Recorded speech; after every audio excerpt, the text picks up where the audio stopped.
প্রাথমিক পর্যায়ে এই সহজ প্রাণায়াম, অনুলোম বিলোম ও ভস্ত্রিকা পর 1 গ্লাস ঈষদুষ্ণ জল পান করবে। এই সময় কোনো রকম উপোস বা পেট খালি রাখা চলবে না। অ্যাসিডিটির মতো যদি কোনো সমস্যা হয়, নিজেদের ইচ্ছা মতো কোনো রকম অ্যান্টাসিড ডক্টর অ্যাডভাইস ছাড়া গ্রহণ করবে না। জ্বর, পায়খানা বা মাথা ব্যথার মতো সমস্যা সৃষ্টি হলে নিকটবর্তী কোনো হাসপাতালে গাইনোকোলজিস্টের পরামর্শ নিতে হবে। কোনো রকম ভারী জিনিস সেই সময় তোলা যাবে না। গ্রামাঞ্চলে বেশিরভাগ বাড়িতে পুকুর আছে, তাই পুকুর ঘাটে যতটা পারা যায় সাবধানে নামতে হবে বা পারলে অ্যাভয়েড করতে হবে।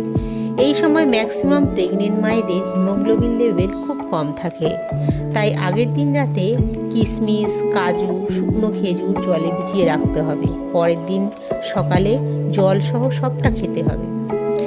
যাদের এগুলো কেনার সামর্থ্য থাকে না, তারা কুলপি শাক বা কুলেখাড়া ভালো করে ধুয়ে বেশ কিছুটা জল ও লবণ সহ সেদ্ধ করে নিয়ে ঠান্ডা করে তাতে পাতিলেবুর রস দিয়ে জলসহ সেবন করবে। এটা হিমোগ্লোবিন লেভেল বাড়ানোর একটা গুড প্রসেস।